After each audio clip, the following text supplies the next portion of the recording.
Bom dia a todos, queridos e queridas, companheiros e companheiras de jornada, rumo à luz, rumo à ascensão espiritual e planetária, tudo bem?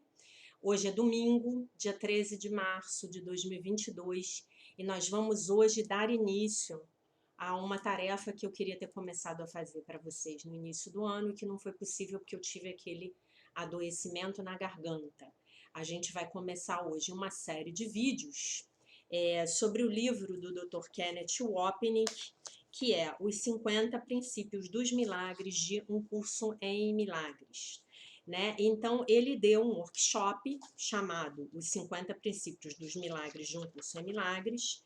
Ele deu nos dias 6 e 13 de janeiro de 1985 e as transcrições do workshop dele se transformaram nesse livro, tá? Que está disponível para gente.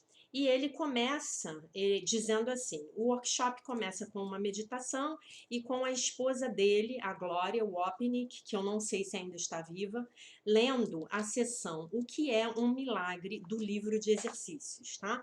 Então, a sessão O que é um milagre, ela está na página 497, na minha edição, que é uma edição mais antiga, mas está no livro de exercícios, está bem no final. Ela está depois da lição 340, tá? É a primeira sessão seguinte. Então, eu vou começar lendo para vocês o que é um milagre. Um milagre é uma correção. Ele não cria e realmente não muda nada. Apenas olha para a devastação e lembra a mente que o que ela vê é falso. Desfaz o erro, mas não tenta ir além da percepção, nem superar a função do perdão. Assim permanece nos limites do tempo. No entanto, prepara o caminho para a volta da intemporalidade e do despertar do amor, pois o medo tem que desaparecer com o gentil remédio que ele traz, né? Que o milagre traz. O milagre contém a dádiva da graça, pois é dado e recebido como um só. E assim ilustra a lei da verdade que o mundo não obedece, porque falha inteiramente em compreender os seus caminhos. O milagre inverte a percepção que antes estava de cabeça para baixo, e assim acaba com as estranhas distorções ali manifestadas. Agora a percepção está aberta para a verdade. Agora vê-se o perdão justificado. O perdão é o lar dos milagres. Os olhos de Cristo os enviam a tudo o que contemplam em misericórdia e amor. A percepção está corrigida à sua vista, e o que pretendia amaldiçoar veio para abençoar. Cada lírio de perdão oferece ao mundo inteiro o silencioso milagre do amor. E cada um é depositado diante do Verbo de Deus, sobre o altar universal do Criador e da criação, à luz da pureza perfeita e da alegria sem fim. O milagre é inicialmente aceito com base na fé, porque pedi-lo significa que a mente está preparada para conceber aquilo que não pode ver e que não compreende. Mas a fé trará as suas testemunhas para demonstrar que se baseou em algo que realmente existe.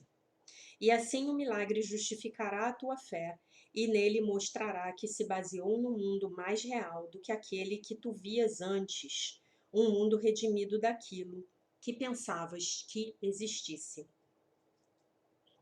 Os milagres caem como gotas de chuva da chuva regeneradora do céu, sobre um mundo seco e poeirento, onde criaturas famintas e sedentas, aonde criaturas famintas e sedentas vêm para morrer. Agora elas têm água, agora o mundo está verde, e em toda parte surgem sinais de vida para mostrar que o que nasceu nunca pode morrer, pois o que tem vida tem imortalidade, tá bom? Então agora eu vou começar a leitura da introdução desse livro, os 50 princípios dos milagres de um curso em milagres. né? E aí, então, a gente vai ter um curso aí que vai ser composto de 51 vídeos. Vai ser esse vídeo de introdução e mais 50 vídeos, um para cada milagre, que eu vou postar à medida em que for possível para eu fazer, para eu preparar, tá bom? Um ou 2 meses antes do workshop, né? Quando Glória e eu estávamos falando pela primeira vez sobre o que deveríamos fazer nesse workshop, Glória sugeriu a ideia de falarmos sobre os princípios dos milagres. Essa não é a minha parte favorita do texto, mas então eu me lembrei da declaração em Alice no País das Maravilhas, onde o rei diz que você começa no começo, vai até o fim e depois para. Uma vez que essa é a forma como um curso em milagres começa, parece um trecho bem lógico para começarmos também. O que faremos depois de eu tecer alguns comentários introdutórios é passarmos por esses 50 princípios, linha a linha. Vocês verão que essa primeira sessão começa como a abertura de uma ópera, na qual está contida a maior parte dos temas que são encontrados plenamente desenvolvidos no texto depois. E como muitas aberturas de óperas, não penso que seja tão boa quanto a ópera ou o livro reais. A propósito, eu amo ópera. Não sei se vocês gostam, mas eu amo ópera.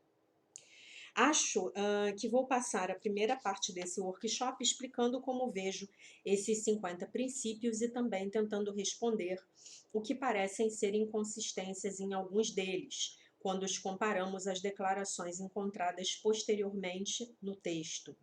Penso que as pessoas que lerem essa sessão inicial cuidadosamente, assim como os primeiros 4 ou 5 capítulos, vão descobrir que existem certas coisas que não parecem se encaixar bem com o que vem depois. E certamente o estilo da escrita não está no mesmo nível. Existem razões para isso, as quais eu gostaria de compartilhar. A maioria de vocês, estou certo, está familiarizada com a história de como um curso em milagres veio a ser escrito. Helen Schucman, uma psicóloga, ouviu a voz de Jesus falando com ela e ditando esses 3 volumes. Quando o processo começou pela primeira vez, em outubro de 1965, durante as primeiras 4 semanas mais ou menos, Helen se encontrava em uma situação altamente indutora de ansiedade. Embora isso não tenha interferido com o conteúdo básico daquilo que ela ouviu, certamente interferiu, penso eu, com a clareza do que ela ouvia. Ellen teve alguns insights de que muito tempo antes tinha desenvolvido essa habilidade de escriba, a tinha usado mal, e então a deixara adormecida durante algum tempo. Se você tiver uma torneira que não é usada há algum tempo e subitamente abri-la para deixar a água passar, terá muita ferrugem. A água passará através dela, mas no início haverá muita sujeira. Acho que isso é o que encontramos aqui. O material em si é consistente com o ensino básico de um curso em milagres, mas o modo de expressão não é. Aqui ele está falando da diferença de linguagem do início de um curso em milagres para os capítulos mais adiantados, tá? E isso é muito legal da gente tomar conhecimento, principalmente para aqueles que são mais chatos com linguagem, como é o meu caso. Com frequência, Helen Schucman transcrevia algo e no dia seguinte Jesus dizia a ela com efeito: isso é o que você transcreveu ontem, e isso é o que deveria ter sido, quer dizer, que deveria ter sido transcrito. E corrigia boa parte das inconsistências de estilo, assim como o desalinho da linguagem. Então, acho que é ainda mais importante entender como esses primeiros capítulos foram escritos. Começando com o capítulo 6, você quase pode sentir o texto engatando uma marcha mais alta em termos da sua linguagem e clareza de expressão.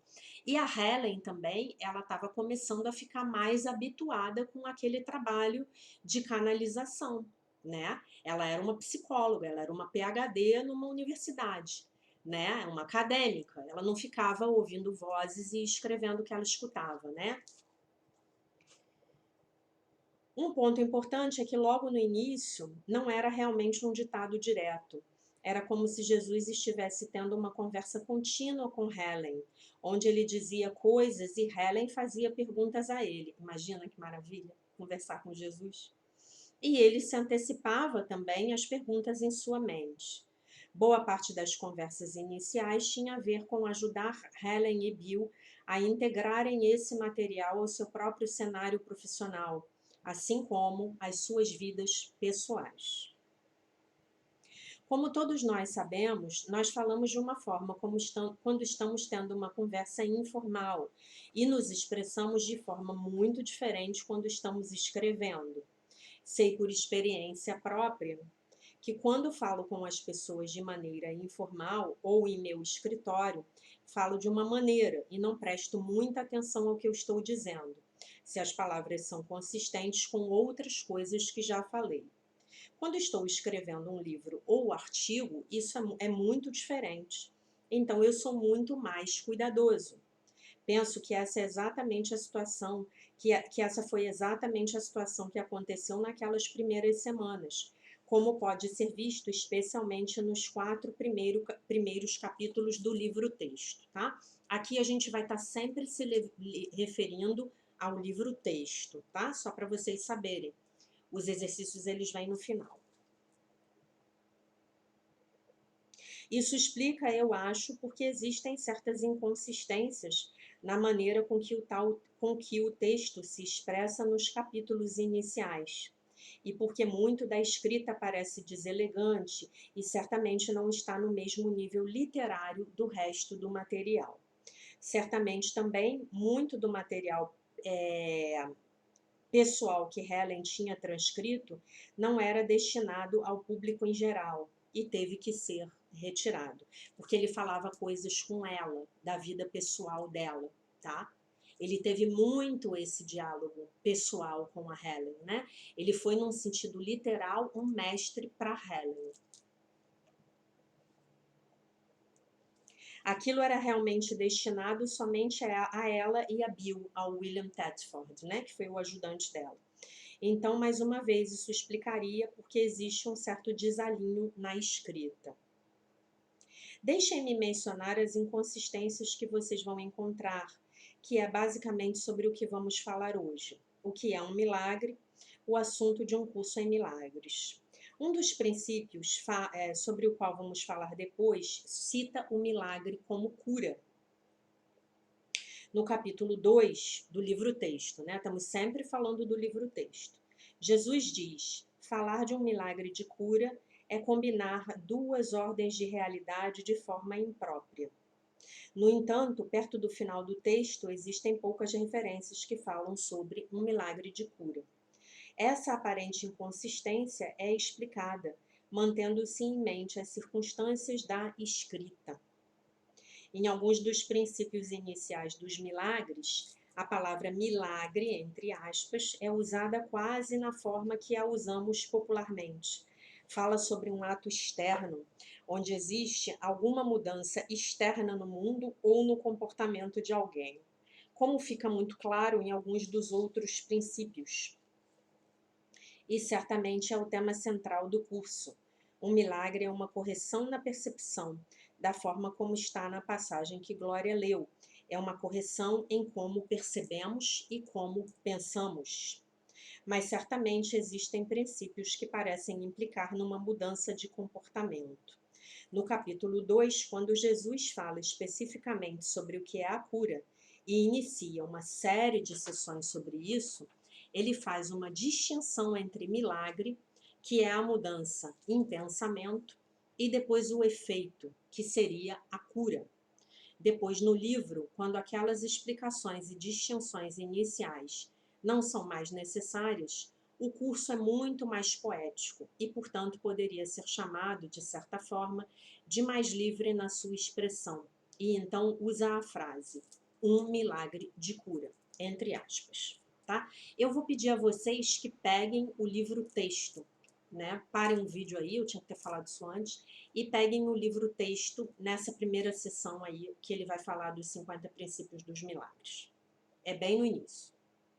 Existe um outro princípio dos milagres, o 21, que fala sobre o perdão de Deus, enquanto no livro de exercícios existe uma clara afirmação que de fato é repetida e que diz que Deus não perdoa, porque ele nunca condenou. O perdão é uma correção para um pensamento hostil ou zangado, e uma vez que Deus obviamente não tem esses pensamentos, não há necessidade de correção ou perdão no céu. No uso popular da palavra, no entanto, nós realmente falamos do perdão de Deus. De fato, uma das passagens mais adoráveis no texto é a versão do curso para o Pai Nosso, que começa com as palavras: perdoa-nos as nossas ilusões, Pai. Já botei lá no Instagram, tá? Se vocês procurarem, ano passado eu botei acho que 2 vezes. Então, se você estiver procurando inconsistências no curso, você vai encontrá-las. Se você quiser criar um caso com Jesus e usar as diversas inconsistências como uma forma de desaprovar ou criar caso com o seu curso, então não passará da página 1 ou 2. De fato, nos primeiros 3 meses, Helen estava tentando muito fazer isso. E ela me disse que gostaria de não fazer isso, porque seria perder muito tempo. De um modo geral, uma das coisas mais notáveis sobre um curso em milagres é a sua consistência, do início ao fim, no que ele ensina e no que ele diz. Ele nunca se desvia disso, mas suas expressões, né, sua linguagem, nem sempre são tão consistentes.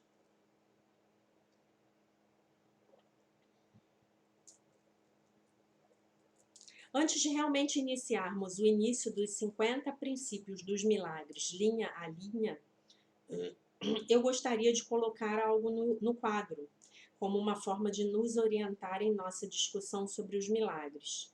Nenhum de nós estava muito feliz com o título que Jesus deu ao curso, mas ele parecia muito claro em que queria chamá-lo de um curso em milagres, né? E é legal porque realmente ele não é um curso de milagres, ele não é um curso sobre milagres, ele é um curso em milagres, porque ele é um curso vivencial. Na minha opinião, essa tradução é perfeita do inglês, porque ele não é a Course of Miracles, ele é a Course in Miracles, né? Então, para mim, a tradução que a Lilian Paz fez foi perfeita. Ele é um curso em milagres, porque ele é um curso vivencial. Ele não é para você ler e guardar na gaveta. Ele é para você ler e praticar, como a gente tem feito aqui juntos todos os dias, né? Muito bem. Então, é o milagre que é a preocupação principal do curso. E é isso que realmente nos está sendo ensinado. O milagre, mais uma vez, não tem nada a ver com qualquer coisa externa. A razão principal sendo a de que não existe nada externo. Então, ele bota um quadro aqui, que eu vou mostrar para vocês rapidinho e vou publicar no Instagram, tá? Vou mostrar para vocês aqui. Opa! Ele está mostrando mente, causa e mundo, efeito, tá? Do lado esquerdo e mundo... Mente, causa do lado esquerdo e mundo, efeito do lado direito. E na mente, causa, do lado esquerdo, ele diz: mente errada, ego, separação, culpa e mágica. Mente certa, Espírito Santo, milagre, perdão e cura. E no mundo efeito ele mostra mundo, corpo, problemas e soluções e oportunidades de perdão. Esse quadro eu vou botar bonitinho lá no Instagram, tá bom? Hoje não vamos entrar na metafísica do curso. Vamos presumir que nós aceitamos aqueles princípios, os princípios metafísicos do curso, que a gente está estudando diariamente no nosso aprofundamento das lições, né? Ele é apenas uma projeção do que está dentro de nós, o que significa que a questão central sempre pode ser encontrada no pequeno ponto lá do lado esquerdo do gráfico, que representa a mente. A mente projeta o que está dentro dela no mundo, e o mundo, é claro, inclui não apenas o mundo mais amplo, o universo, mas também o mundo de nossos corpos pessoais. Isso significa que o problema nunca está do lado de fora de nós, aqui no mundo. O problema está sempre nas nossas mentes. E uma vez que é aí que o problema está, É aí que a resposta tem que ser encontrada também. A resposta é o milagre. A melhor definição para o que é um milagre é que ele é uma correção para o pensamento ou percepção equivocados. E, portanto, um curso em milagres nunca vai defender que você faça qualquer coisa para mudar o seu comportamento.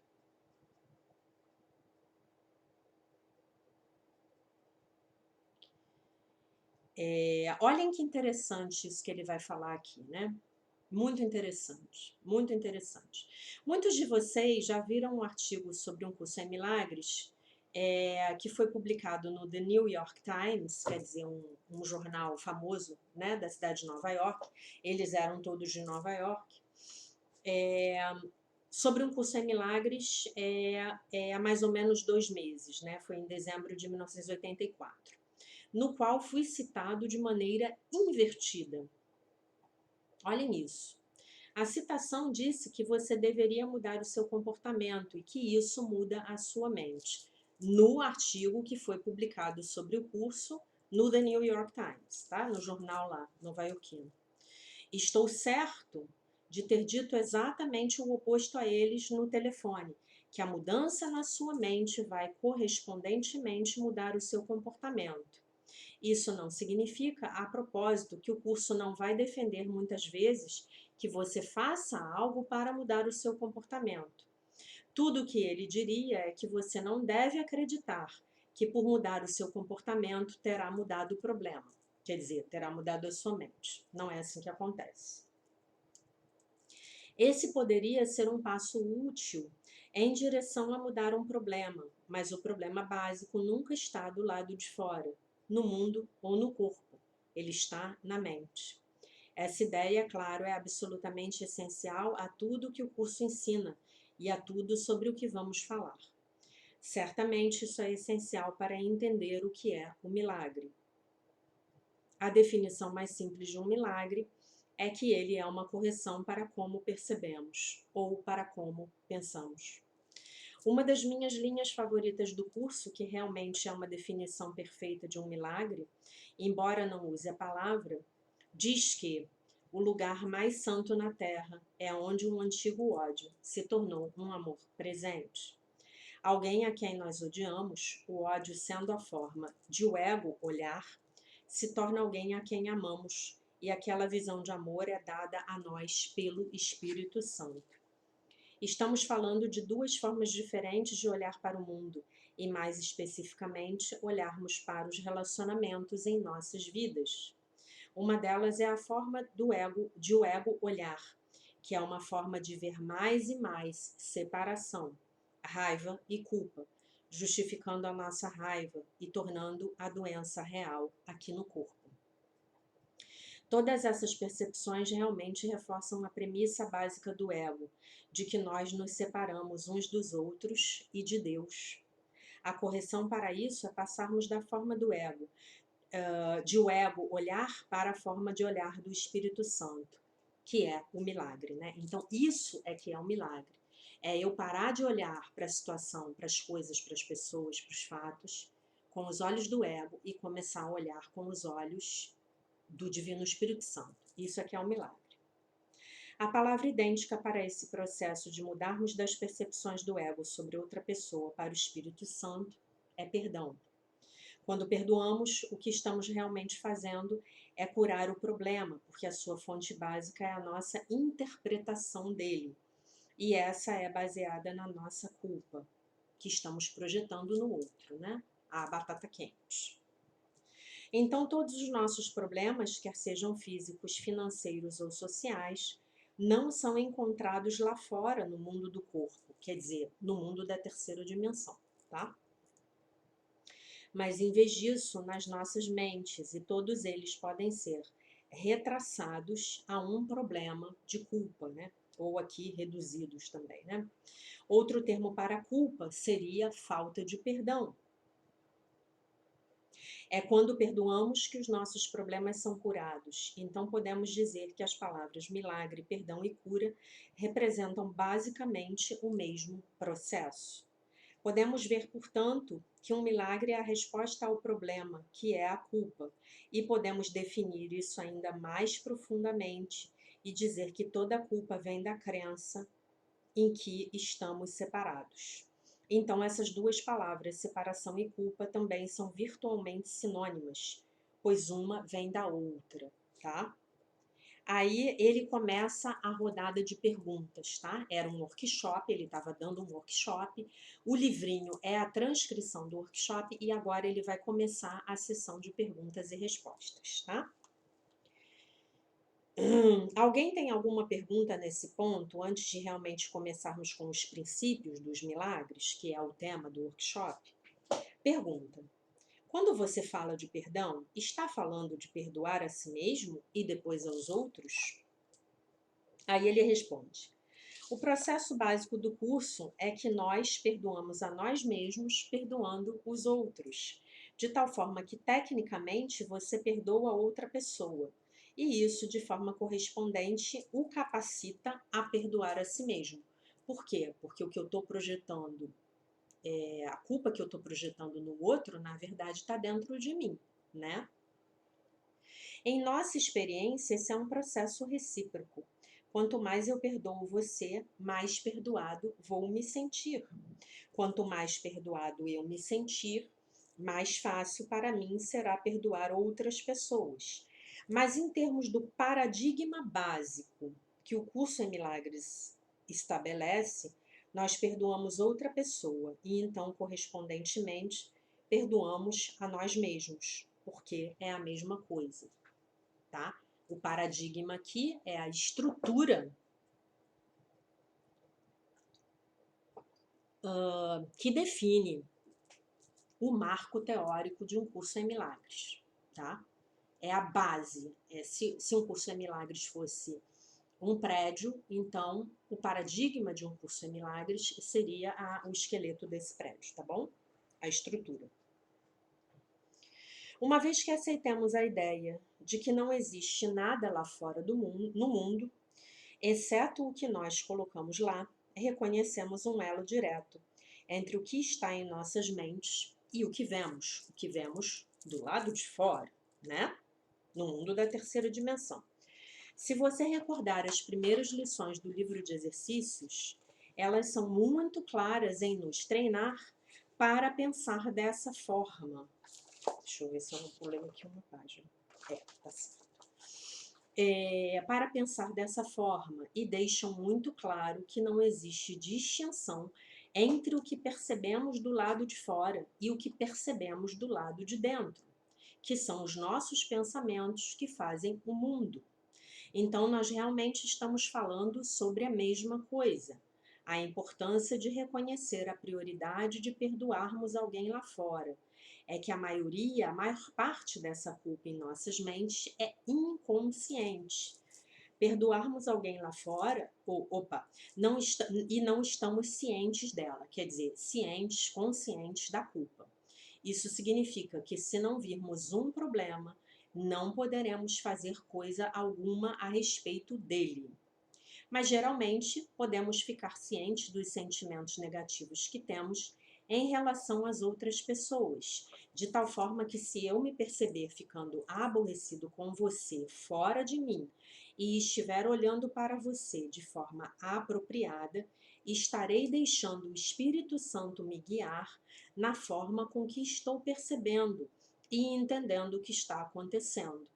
Então, o Espírito Santo vai me dizer que qualquer coisa que eu estiver mantendo contra você realmente é o que eu estou mantendo contra mim mesmo, exceto que eu não sabia que estava mantendo isso contra mim mesmo.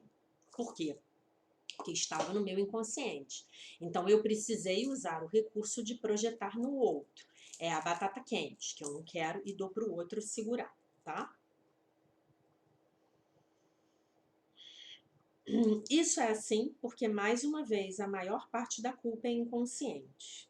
Pelo fato de você vir à minha vida e ser um problema tão grande para mim, você está me capacitando, por virtude de ser um espelho, a olhar para você e ver refletido de volta para mim exatamente o que está dentro de mim mesmo. mudando a minha mente sobre aquilo de que eu o acusei, o que realmente estou fazendo é mudar a minha mente sobre algo de que acusei a mim mesmo. No entanto, a forma pode ser diferente. Então, sobre o que realmente estamos falando é um termo muito importante, que não aparece nessa primeira sessão de forma alguma. E esse termo é projeção. Nós projetamos no mundo aquilo que está em nossas mentes. Pergunta: você diria que para estarmos abertos a isso e o compreendermos, realmente teríamos que pedir ajuda ao Espírito Santo o tempo todo? E aí ele vai responder o que eu falo para vocês 1 milhão de vezes nas lições dos exercícios, né? Claro, eu falo para vocês porque eu sou aluna dele, né? Sim, um curso em milagres deixa muito claro que é impossível perdoar verdadeiramente alguém sem a ajuda do Espírito Santo, porque os nossos egos estão muito fortemente entrincheirados nas nossas mentes, né? Porque a minha mente, na verdade, ela está rodando lá o aplicativo do sistema operacional, do sistema de pensamento do ego, né? Como é que eu vou fazer para remover isso se eu estou lá dentro, né?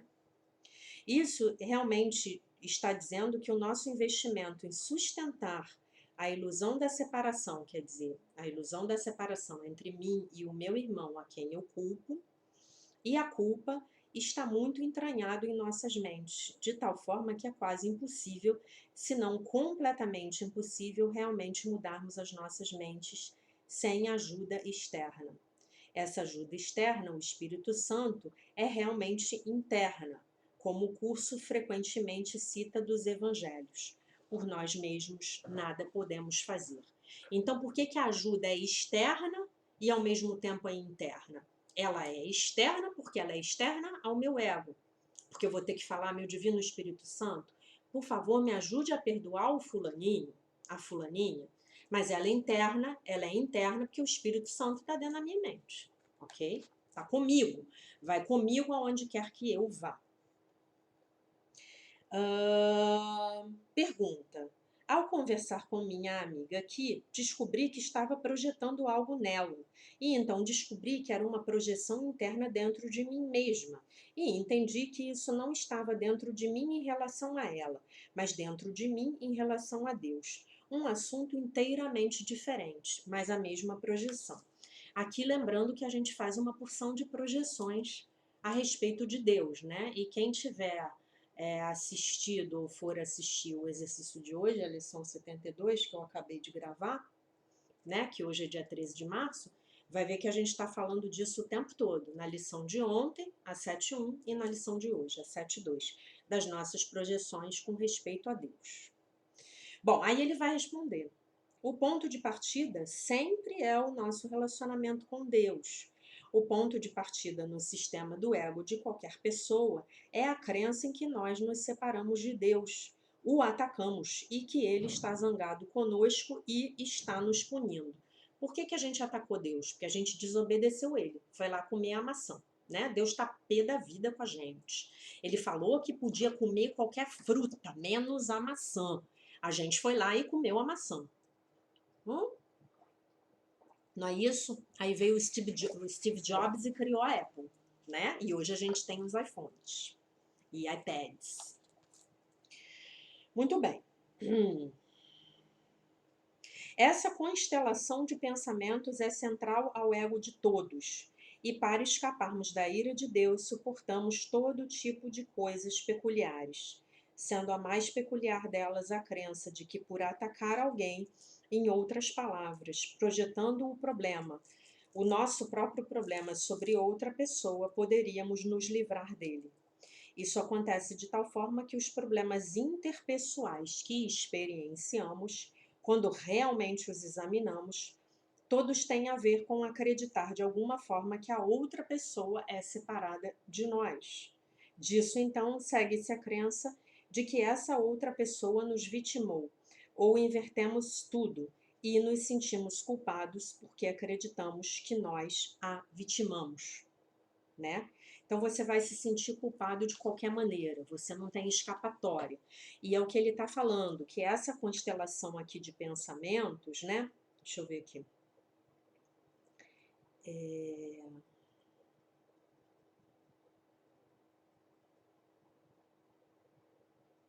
Essa constelação aí de pensamentos, não estou achando onde ele... Eu acabei de ler e não estou conseguindo achar. Ela é comum, né, à experiência humana, a gente que está aqui encarnado na terceira dimensão, né? E, tá aqui, essa constelação de pensamentos é central ao ego de todos. E para escapar da ira de Deus, suportamos todo tipo de coisas peculiares, né? Muito bem. Então, isso é comum à espécie humana nesse momento da nossa evolução. Estamos nos preparando para darmos esse salto quântico de passar, de sair do domínio, sair do jugo do sistema de pensamento do ego, tá bom? E passar para uma forma de ver as coisas, um estado de consciência de quinta dimensão, tá bom? Todos nós podemos nos identificar com essas experiências. Todos nós temos muitas oportunidades diferentes em nossas vidas para reconhecermos como isso funciona, mas todas elas voltam ao problema básico, que é o problema de que nós acreditamos que somos separados de Deus. O que, por seu lado, significa que acreditamos que nós atacamos Deus, nós o atacamos. E isso quer dizer que acreditamos que o vitimamos e que Deus é a nossa vítima. Isso tudo está dentro da tua mente e da minha mente. A gente não tem consciência. E aí Jesus vem com esse ensinamento maravilhoso e mostra como funciona, na verdade, a nossa psique, né? Maravilhoso, estupendo. Então, invertemos tudo isso, porque a projeção sempre se segue à culpa e acreditamos que Deus está nos vitimando. Dessa forma, dentro do sistema de pensamento do ego, a morte, por exemplo, se torna testemunha mais gritante da realidade da ira de Deus. Deus criou um corpo, que em um nível é o que o ego acredita ser, e depois ele pune o corpo, destruindo-o. Ele faz o corpo sofrer e etc. Esse é mais uma vez o ponto de partida no inconsciente de todos. E depois, tudo o que fazemos é projetar isso de novo e de novo em todos os outros. Como o curso ensina, você não pode voltar direto ao céu, porque a quantidade de medo e terror contidos aqui, né, nessa experiência de terceira dimensão, é espantosa. O que podemos fazer é começarmos a comer pelas beiradas com todas as pessoas com quem estivermos atualmente num relacionamento. E nós podemos estar em um relacionamento com pessoas, quer estejamos fisicamente com elas ou simplesmente pensemos sobre elas. Então, alguém que morreu há 20 ou 30 anos ainda pode estar muito presente nas nossas mentes, porque ainda estamos carregando mágoas ou ilusões passadas sobre essas pessoas. Vamos começar então a falar sobre os 50 princípios dos milagres de um curso em milagres. Então é por isso que eu digo para vocês que a gente pode perdoar aquelas pessoas que já partiram, né? E de fato devemos perdoá-las, né? Porque efetivamente a mágoa ainda está ali, ainda está tão real quanto como se a pessoa ainda estivesse conosco, tá? Eu vou encerrar o vídeo aqui e vou começar então a fazer a série com um milagre por vídeo, e o próximo vídeo vai ser então o vídeo do primeiro princípio dos milagres. E eu peço a vocês que, por favor, assistam na ordem, tá? Se você tiver chegado aqui e eu já tiver publicado vários vídeos, então eu peço a você que assista na ordem, porque o Dr. Kenneth Wapnick, ele tem toda uma didática para apresentar os princípios, tá bom, meus amores? Deixo vocês com a paz de Nosso Senhor Jesus Cristo e já um beijo imenso, e já nos vemos no vídeo do princípio 1. Obrigada por me assistir.